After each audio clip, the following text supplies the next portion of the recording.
呢個係咩代表啊？呢個係呢個超準嘅代表。最準嘅代表啊？點為之超準呢？點解咁講咧？超準就當然佢有好啲大膽啊！某部分就特別強啦，就係佢個講緊佢個機芯嗰誤差啦。呢隻 Doxa 嘅潛水錶，咁係我哋最新話名真係唔記得。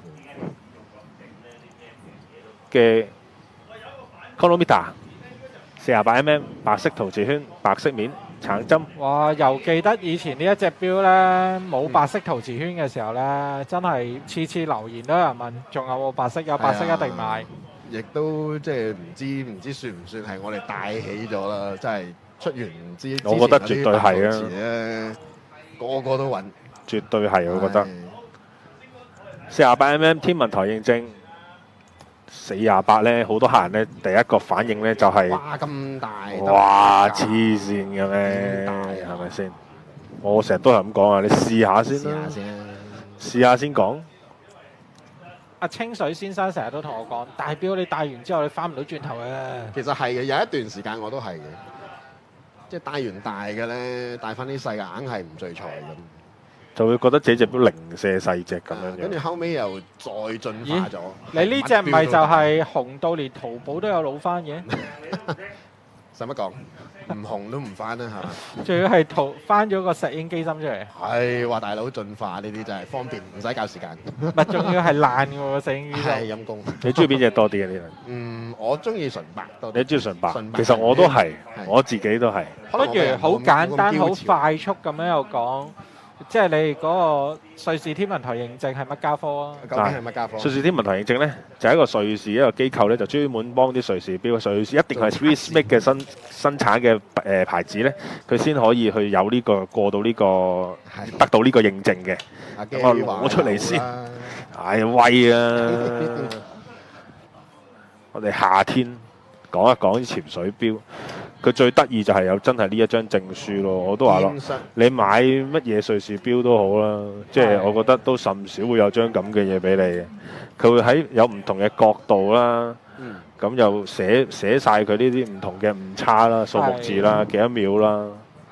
因為呢所謂天文台認證嘅手錶呢，佢唔係隻手錶生產咗之後去做天文台認證。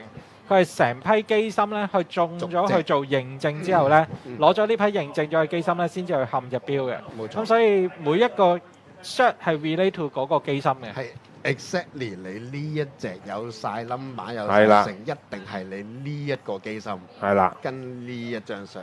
有冇人咩天文台認證？點為之天文台認證？攞去天文台嗰度認證。咁佢有個誤差。機 check 啦。係啦。會有唔同嘅角度。瞓低啊！氣温其實有3個氣温嘅，冇記錯，跟住有好似5個定6個角度嘅，咁全部都要係-4正6秒之間個誤差，咁佢先可以成為一個天文台嘅機芯。其實呢個係一個好苛刻嘅條件嚟嘅。可以咁講。係啊。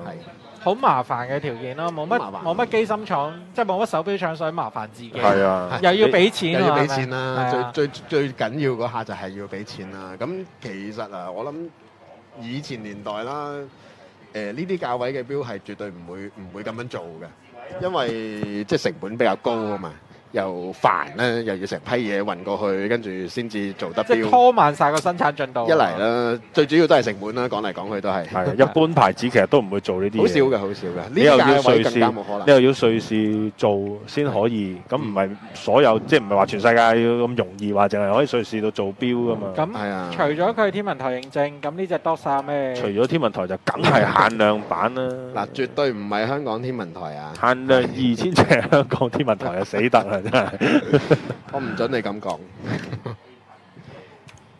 限量2000隻，中間嗰度咧會有個 limited edition， 有個 number 嘅，係啦。仲有佢最識力長嗰條鯊魚仔啊！冇錯，一個浮雕。呢條鯊魚咧，唔少客人戴過之後咧，都話一除錶條鯊魚係食咗落去自己隻手嗰度。係有個粒雕喺隻手度。係啊，啲人就係中意佢條鯊魚。嗱，頭先有朋友我見東仔留言話睇過實物好大隻，我哋不如又請女嘉賓出嚟試下14cm 嘅手腕戴呢一隻。好老實喎，女仔又好似14cm 戴出嚟係咩效果咧？睇下你嗰個。你因為 Jason 成日都話佢隻手腕係15cm 啊嘛。哦，係咩？係啊，嗱呢一隻就係14cm 戴出嚟嘅效果。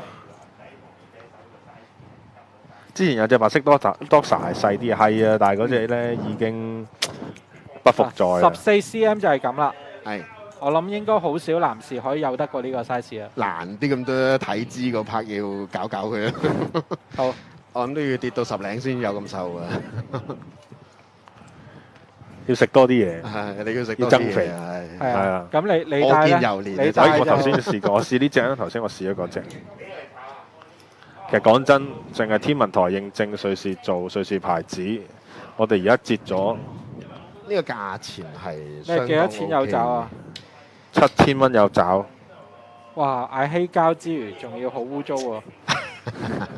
我哋今日我頭先望一望，我隻唔好意思眼花定係點樣咧？係我副眼鏡污糟咗啊，定係點？係啊， 48，喺我度又好似幾舒服。係啦，好啊，好習慣下啦。係啦，呢隻折咗都係做緊68隻，其實有陣時6888。有陣時呢一類型嘅 size 咧，的確係需要習慣下嘅。個定價係13800㗎。亦都要放開下自己啊！好似着衫咁啊，有陣時着緊身衫，有陣時着鬆身衫。咁手錶有陣時戴啲大啲，有陣時戴啲細啲。其實我覺得大錶有其實大錶嗰個味道喺度，係啊，即係可能你平時戴開啲細嘅40嘅 standard 嘅，就會比較 classic 啲，係就係比較即係傳統啲嗰種。會有唔同係啦，嘅。咁但係如果去到48咧，嗰個我覺得型格好多嘅，同埋成件事有啲係客又好好得意嘅。有個朋友佢就即刻問咗一個好關鍵問題啦，初嚟報道，到底你鋪頭喺邊度？嚟，我哋要聽出去。奶路臣街。係啦，我哋影下對面街嗰個路牌，係係奶路臣街19C。呢個麥花臣球場對面。係。